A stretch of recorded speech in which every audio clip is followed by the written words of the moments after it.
Every day, AI startups are launching and failing. Most never pass the idea stage. Some spend months building a product only to realize that no one wants to use it. But some, they crack the code, launch fast, and sign up paying users. And once that happens, it grows like wildfire. The demand for AI solutions is unimaginable right now. If you want to be in the successful group, you need a roadmap. That's exactly what this video is. A step-by-step playbook to take your AI startup from an idea to an MVP that people actually want to use and pay you for. By the end, you'll know how to pick the right AI technology, build fast, get real users, and most importantly, avoid the mistakes that kill most AI startups. Let's dive in.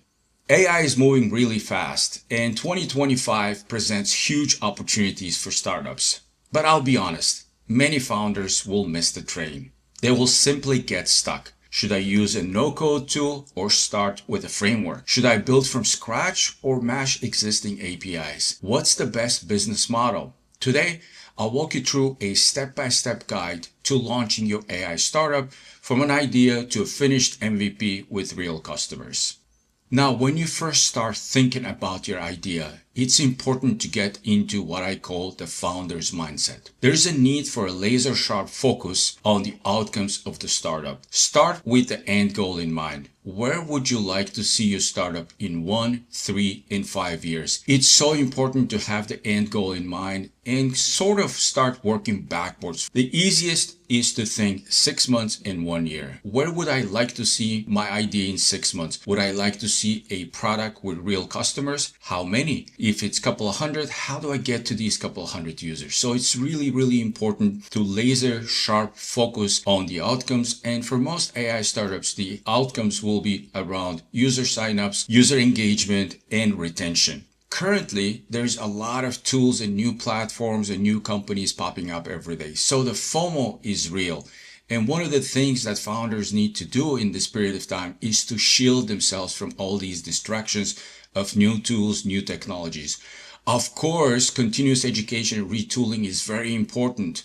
Be aware of the new developments. MCP is coming out. That's great. A new framework from LangChain is coming out. That's great. Take a look. But do not be distracted and do not make the grave mistake of switching frameworks when you're close to finishing the product. If you decide on a framework or a platform, do the MVP until the end, sign up users, start testing, and if things are going well, then you can make a decision to either deplatform or move to another platform. But at that point, at least you'll have a little bit more cushion. Just don't do it halfway through. And finally, find your tribe, find a community, add yourself to a group of like-minded people, maybe founders, maybe AI tech people. I run a Skool community where we discuss SaaS solutions, startup ideas, AI tools, and what are the best platforms for a particular business problem. Make no mistake, every problem, every startup is unique. So when you see tools online or people talking about a startup idea evaluator, or a checklist for your next SaaS solution, these are good attempts to put a standardized process, but at the end of the day, most creative startups and most creative SaaS ideas, the truly unique ones, the truly ones that are poised to disrupt the market, they cannot be put into a checklist. They're very unique, they're very disruptive by their nature, and in many cases, they're so innovative that no checklist, no AI model, no thinking framework can completely solve the puzzle in that case. So it's going to be a combination of intuition, market knowledge, founder experience, and other factors that will determine the success. But it's so critical to have this trusted circle of people, friends, family. Surround yourself with that because that's going to be very important, especially when you embark on a journey that could take months or even years. That is the founder's mindset, and that's step number 1 to getting a winning AI startup. Now let's move on to finding a profitable idea. The best AI startups solve real problems. Don't be the startup with a solution looking for a problem. Instead of starting with technology, Find a pain point in the industry. Are companies struggling with customer service? Is there an opportunity there? Is there an opening there? What about compliance? Maybe in the compliance space. Data overload? There are many opportunities, but the key here is to understand where the pain points are and how your solution brings a real solution to an existing problem. Do not try to invent an industry. Do not try to invent a problem. That usually doesn't work out unless you're Apple or some other big company. They're able to invent industries, but for most solo founders, inventing a whole category or an industry is a black swan event. With that said, how do you find real pain points? Well, there are a couple of techniques for this. Look at online boards, look at LinkedIn, do online search, Google Trends, and go into your competitive space. This is where you need to understand who your competitors are. If you don't have any competitors, if you're the first or only SaaS solution, whether it's with AI or without, I'd be very wary of that situation. If I'm the first or the only product offering a solution in a particular space, there might be a problem in that space. In many cases, you will have a competitor space, and it makes sense to analyze that space very well. Look for opportunities to understand their users and their users' pain points. For instance, look at their online forums, look at the complaint websites, look at the App Store reviews, and seek opportunities where their customers are either asking for features or they are unhappy with current features. Do not be put off by large companies. Sometimes it takes months or even years for a large company to react to user demand. By the time they react to it, the train is gone, it's too late, and you have that advantage of being nimble, of being agile, so you can address that particular pain point or start with a single feature that big product is not fulfilling at the moment, and that could be your niche and initial opening. So it's super important to analyze these products. There is a large swath of SaaS products right now that are ripe for disruption. And why? Because they were built 20 years ago, and you have a new tool right now with AI. So you can take these old features, you can take these old business processes, add AI on top of that, and make them more efficient, cheaper to the users, and hopefully a lot better quality. So that presents a ton of opportunities for the AI startup space. Let's move on. I'd like to tell you about the new school community that I've started. It's called AI Software Developers, but a lot of our members are startup founders. As I mentioned, there's a good community of resources. Our members are very active, and they post, such as this post on the screen, for example, more than 120 resources on AI and how to integrate them into products. Many people come for the AI framework knowledge, such as Pydantic AI, but they stay for the startup and business opportunities that the community provides. We meet twice weekly, so beyond the community and the content, we also have meetings, and in the classroom, you'll find exclusive content that is only available on the school community, as well as lively discussions on these classes. When you hit a problem, you can post, and within a short period of time, it will likely be resolved either by me or by someone else in the community. This is our community calendar. We meet twice weekly, 2 time zones for different people, so that you're able to join, and for a full hour, we go over questions, ideas, trends, news. You can bring your idea, you can bring your problem, and surely someone from the community or myself will be able to help. So I believe that this would be a great opportunity for you to join a group of like-minded people, find your tribe, get the support that you need for the long run, and we together as a community will help you bring your startup idea to life. Let's move on.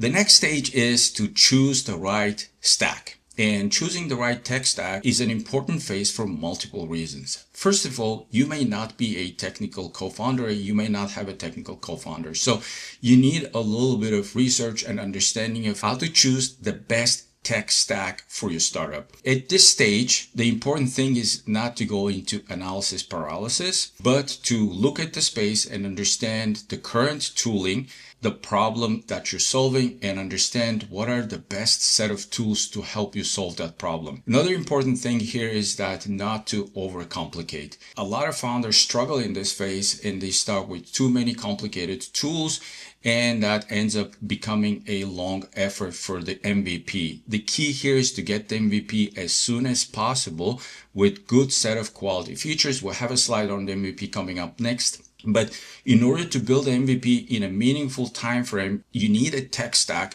that will support an agile and nimble software development. So it's very important to start with the right set of tools. Now, how do you choose the right set of tools? You have some options. For example, you go with no-code tools versus coding tools, and that will depend on the skill set of your team or your contractors. If your team is already familiar with Pydantic AI, choose Pydantic AI. It's very capable. It's able to solve a lot of problems, and it will add a lot of value, accelerate your development, and get your MVP faster. If your team is familiar with LangGraph, no question that LangGraph is a very capable framework as well. If you would like to choose a no-code platform such as Diffie or N8N, those are also very capable for initial set of MVPs if the idea is to validate it with a set of customers. So that's one of the ways how to choose it. At the end of the day, your AI tech stack will depend on the problem you're solving. That really is boiling down to that issue. What is the problem? What is your space? Are you in fintech or are you in healthcare? Those will determine the data privacy, the cloud providers, the HIPAA regulations, or in the case of financial regulations, FINMA regulations. So those are also factors that will be going into the tech stack conversation. If you need up-to-date information, for instance, you may want to incorporate a RAG system, but if you need more specialized knowledge, then fine-tuning could make a lot more sense. The way I think about choosing a tech stack is starting from the AI framework. What is the best framework for the problem? Is it Pydantic AI? Is it Microsoft AutoGen? Is it Crew AI? There is 24 frameworks. Once I have the framework, then I go into the model conversation. What is the best model or models? In some cases, I may choose to build a multi-model application depending on my needs. I'll give you an example. In some of my tutorials, I use both GPT-4o Mini as well as DeepSeek R1 and combine their capabilities. One of them is a normal model and the other one is a reasoning model. So they have their uses, and the important thing here is for you to understand the purpose of the questions and how the model can solve that particular problem. Once I have the framework, then the model, the third layer is the context enrichment. And the way to do that is either through RAG or through fine-tuning. RAG is going to be a lot cheaper and faster, and there are techniques and tactics here how to implement a good RAG system, but basically it consists of a good vector database and a good parsing tool, as well as, very importantly, a great querying mechanism. Once you have these three in place, the LLM matters less, but the RAG itself, the vector databases, the chunking of the data, the indexing of the data, and the query, the retrieval phase, are so important for a fully functioning and value-adding RAG system. And finally, from a licensing perspective, you may need to discuss and discover the different licensing models of LLMs as well as frameworks and how that will impact future business viability, such as being able to resell, repackage. Just check the licensing models of these different LLMs and frameworks so that you don't see a surprise later down the road. Now let's move on to how to build an MVP. So let's start with this. What is an MVP? Your MVP should be the simplest version of your product that provides a value to a paying customer. So don't waste months of fine-tuning or polishing a product. Start, for example, with a simple OpenAI endpoint, maybe a chatbot or a basic automation tool. Roll it out to a few hundred users and start gathering feedback as soon as possible. Now, the key here for the MVP is that find the minimum set of features that adds 10x value to a set of paying customers. A lot of founders make the mistake to put out a free product, sign up a number of users, and then claim success. That early feedback may be very misleading and has the potential to put you on the wrong path for your startup. Until and unless your customers are voting with their wallets, you don't have true, reliable user feedback. Once they start paying you, and once you start seeing numbers like churn and attrition, then you start understanding the driving forces, especially if you can have meaningful exit interviews with your initial set of users. Then you'll start addressing their concerns and truly understand what drives their purchasing decisions. A product without a solid understanding of customers' purchasing preferences, the reason they stay with the product, if it's a subscription-based SaaS product, why do they stay and keep paying the subscription month after month after month? They surely look at their bills and they analyze it every month, but they choose to stay. So what is that value that they're getting? If you don't understand that early on, you'll go and start building things that are either irrelevant, they do not add enough value, or eventually your users will start leaving your platform. So that's critical for the MVP phase. But beyond that, the classical MVP is keep it simple, roll it out fast, and start getting feedback as soon as possible. At this point, don't build out a lot of infrastructure. For example, it is okay to be inefficient and manual in the MVP phase. Do not build a Docker container infrastructure, Kubernetes. Don't try to make this the most scalable to support 100 million users. No, you can deploy manually. That's okay. You can deploy to a provider that's not the most optimum. Maybe it's a little less expensive. Maybe it's a little slower. That's fine. As long as that little difference in the performance does not impact the user experience and does not lead to user attrition, you can go with a platform that is a little bit subpar from what you would truly call a production ready system. For MVP test outs, that's perfectly acceptable, especially if you put a beta label somewhere on your UI and letting users know that you're still rolling out version 0.x. And along with that, ask users for help, including feedback forms and support when you ask them for a quick interview on the user experience and the features of the product. Your initial set of users are likely to be your early adopters. They will be open to be contacted. In a lot of cases, they will be open to help you out. If the users are getting value from your platform, they will be your champions and they will be rooting for your success. So keep that in mind. Treat them like friends and treat them like allies in this journey. It's very hard to find initial set of early adopters. So if you land on this couple hundred users, just know that they're also part of your tribe at that point, and don't be afraid to reach out to them as often as you need to and ask for feedback, ask for FaceTime. A lot of times these users will give you FaceTime, they'll give you their preferences straight up, and they'll tell you where their frustrations are, where the product doesn't work. They'll tell you in a very clear language what you need to do to fix your product, because you're not going to get it right the first time, even the second time. So be open to that feedback, and in a way, be open to be humbled by your initial set of users. And that will be a good thing for the product. When you look back at the initial stages of the product, these interviews, these feedback sessions will be invaluable for your success. For example, when you're integrating AI, there are many opportunities to build a simple chatbot, maybe an automation workflow with N8N, maybe an analytics tool that can just analyze data and provide a particular value. I'll throw in an example here. There was a guy who just took the bank statement as a PDF, parsed the data in the PDF, and converted it to an Excel spreadsheet, and then analyzed the data and provided insights to end customers. He's now making over $16,000 in monthly recurring revenue. So it started with a simple idea. It doesn't have to be super complicated at this stage. So think of what is simple, what is an unsatisfied need. Where can AI play a huge role in automating or making it easier or providing high quality services with a lower price point entry? Finally, focus on the user experience. Do not overcomplicate. This is kind of common sense, but sometimes user experience and the user interface for the app takes backseat to some other features. And so it's really important to understand and to approach this, that we're not building AI agents. We're not building LLM systems.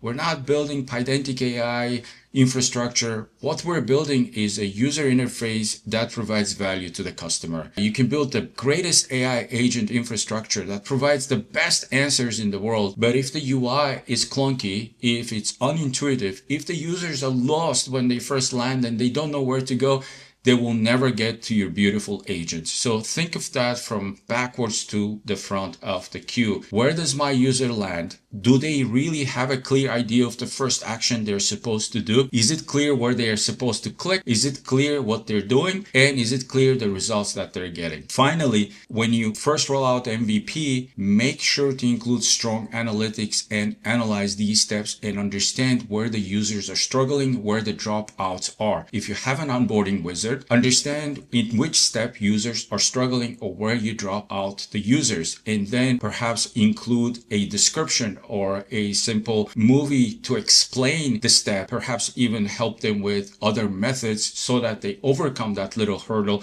and continue the onboarding and finish it successfully. If you're building any product of significance, it's likely that it may have a couple of steps of onboarding when the users first land on your platform. Think of their experience. Think of when they first come into the page, what will they see? And when they see that, what will they do? What will their first action be? Where is the first click? What is the first interaction? And where do they see the value as soon as possible? Those are a couple of key MVP features. Once you have the MVP out, another critical aspect is testing and iterating. AI models are not perfect. You have to test it with real users. Before the rollout, you're likely to test your system with multiple questions, queries, and use cases. However, real users will surprise you with their questions, with their use cases. So AI will need to be refined. Your prompts will need to be refined. Your models need to be retooled. Be open to testing and be open to that feedback early on. Secondly, ask yourself this question: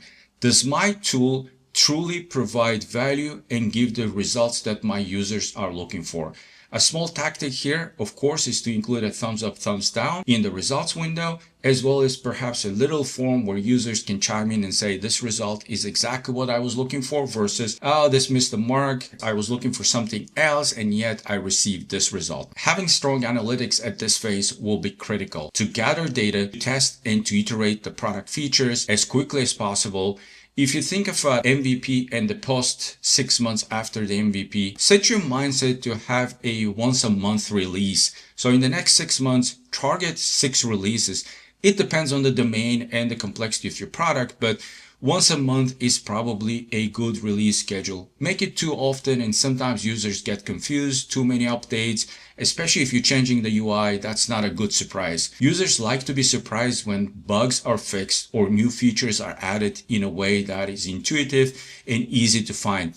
Users do not like surprises when they start using a feature and then the button disappears or it gets buried under a different menu, so they have to relearn that. A good release schedule would be once a month for the next 6 months, and you iterate quickly and test and get the feedback, classify the feedback, and then you show your initial set of users that you're actually listening, you're actively listening to their feedback, and you're incorporating their wishes and their demands into the product. By the same token, if your initial set of users is representative of a larger market, then you surely are solving the problem for a lot more people. There are a number of benefits of listening to your users and having a system to incorporate this feedback quickly into the product and rolling out these features. Finally, the other thing that you need to refine in this period is the AI hallucinations and accuracy. If your models are starting to spit out information that's simply inaccurate or in some cases completely fabricated, you need to have some guardrails in place. You're not going to get it right the first time. You will have mishaps. And that's why it's important to have this relationship with your initial set of users, to have this friendship almost with your initial set of users, so that you have the trust to reach out to them. And if need be, you apologize for some of the results and say that you're fixing, and things will improve within a month or so. That's where that trust relationship is so important with the initial set of users. Let's recap. So far, we've talked about the founder's mindset. We've talked about the tech stack. We've talked about how to create an MVP and how to think of the phases of the MVP. We've talked about testing and iterating after the MVP is ready. But the next key phase is monetization and profitability. Because an MVP without monetization is not really an MVP. It's just a test product that is out there and you're doing a favor to a lot of users, but it's not a big favor to your startup. You need to start making money as soon as possible. But how do you make money with AI? Most startups use subscriptions, a level of API pricing, or enterprise deals. Some startups obviously create SaaS models or products with licenses. And a lot of startups actually mix services with a product as well. So they could sell the product for free or give away the product for free and attach services to that. So that becomes a bit of a service and consultancy model. There are a number of models in this space. AI is a great tech enabler. AI is not fundamentally yet changing the business landscape. It's just an enabler at this point. So many established models are still going to continue to work, but now they're going to become more efficient, perhaps more automated, and that's where the opportunities lie. So think about, how do you charge? What is your monetization strategy? Is it subscription? Is it a SaaS model? Is it a product one-time license? Is it consulting? Is it open source? There's a lot of conversations in the community right now. Should I open source my AI product? What are the pros and cons? There are great ways to open source your model and make a lot of money from that. People have found very, very creative ways how to do it. They open source a large portion of the features, but they keep 20% or so called enterprise features, and they charge for that. People have given the platform for free. They have sold consulting services that are around customizing the product. So there are many different models how to make money from the open source model. The other model is the freemium model. You would onboard users for free, and after a while, you would paywall number of features, and then you would try to convert your free users into paying customers. And there are strategies and tactics on that as well. Especially what works with a lot of AI products here is to give a small number of credits or tokens for free on a daily basis or a monthly basis, and then give users an ability to test drive the system and see the capabilities. So if you're generating images, give users the ability to generate 5 images per day for free so that they test drive and understand where the value is. But if they need more, or if they need higher resolution images, then start charging for that. So that's the freemium model. An extension to the freemium model is the trial period model, where you give users a period of time, 2 weeks, 4 weeks, where they can use the product entirely for free, all features included. But with AI products, if you're relying on API calls from OpenAI or Anthropic or other paid providers, there's a bit of a danger here, and you have to have some limitations on the API calls or put some guardrails so that you don't overrun your build. But it's still doable. It still gives users an idea of what the product can do. It's just that you need to put protections in place so that you don't run out of money. Now, the key here with monetization also is that you're likely not going to get it right the first time. There is not a single monetization model.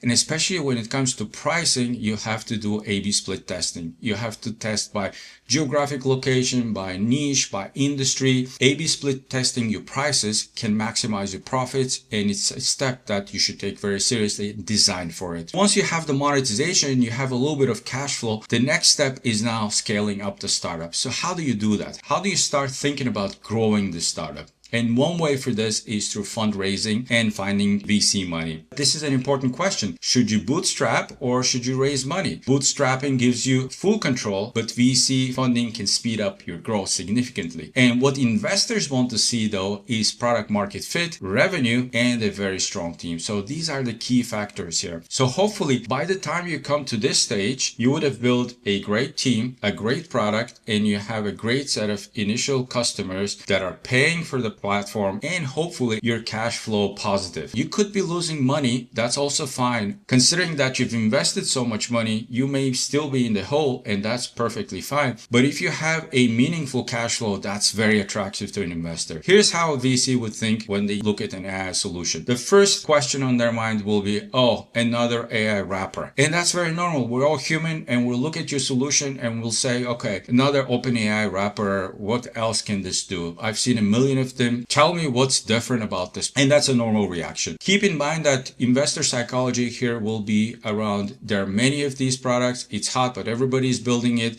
I need to see the uniqueness of your product. Show me what problems you're solving. Give me the proof that you're actually solving the problems, and give me a balance sheet. I'd like to see cash flow, and I'd like to see the future potential of this startup. So these are really important questions for you to consider. And when you have paying customers, maybe the time is right for you to start hitting the fundraising circuit. And make no mistake, it's a full-time job. It's very intense. It can take a lot of resources. So if you're 2 co-founders, if you're 3 co-founders, it makes sense to split the tasks. So 1 or 2 members of your team continue to be engaged with product and customer. That's the most important aspects of your company, is still continue to build features or maintain features, deal with customers. But one important aspect will be fundraising, and it may require 1 person to dedicate their entire time on this endeavor. Be very strategic about it, but also be very tactical critical in the sense that plan for it, understand it's going to take time, understand it could take months until you find the investor that's most suitable for your business. Also, not every investor will be right for your business. Just like you're not going to be right for every investor, the opposite is also true. So be very selective, be very discerning when you look at investors and their portfolios, apply to the right accelerators, apply to the right investment venues, and understand your value and understand the potential that this startup could bring to an investment shop. With that, let's go to a recap and a summary. The best AI startups solve real problems. Instead of starting with technology, find a pain point or an industry that you have an expertise in. Are companies struggling with customer service? Are there opportunities for a particular domain that you have deep expertise in? Medical, financial services, research, retail, consulting, open source.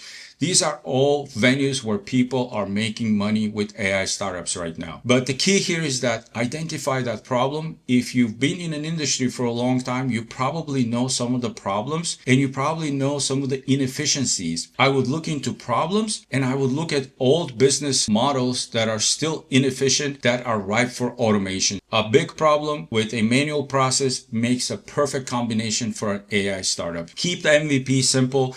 Try to get it out the door as soon as possible, but do not forget that it needs to have a meaningful set of features that solve a real customer problem. And hopefully you sign up a couple hundred users that are real paying users. Analyze their needs, get frequent feedback, analyze why they're leaving your platform. No hard feelings, ask them good questions. Try to be as objective as possible in the exit interviews. Try to get them to share with you the real reasons why they're leaving, whether that's the cost, whether that's the lack of value, whether that's frequent updates, it could be anything. But try to understand these, take them back to the product team and try to incorporate these feedback points as soon as possible and roll out fixes. Finally, monetization plus scaling will determine your long-term success. Do not delay monetization. Do not roll out the product free and think that, oh yes, I will start charging later on. Start charging money as soon as possible. Experiment with pricing. Don't go too high or too low and try to determine the optimum pricing point.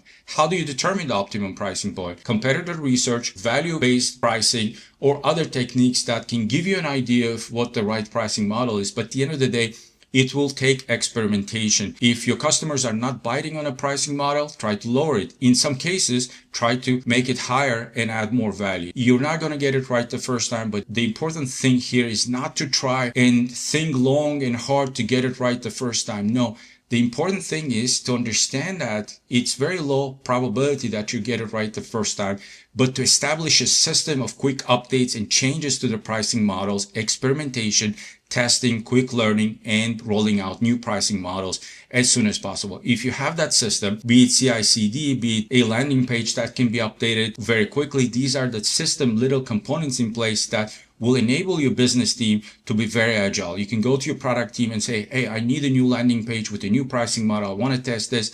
And if you can get it in a day or two, that's amazing. If it takes weeks, you're kind of cooked at that point. So think about the systems that you want to create, the systems in place, and not necessarily getting everything right the first time. Okay, we're at the end of our presentation. I'd like to thank you for your time. I hope that this was good use of your time and you learned a little bit about thinking of systems about starting your next AI startup. We talk about these things a lot in our Skool community. I hope you'll check it out and you'll make a decision to join. And if you're in the process of starting an AI startup, our Skool community may be the tribe that you need. I look forward to seeing you there. Thank you.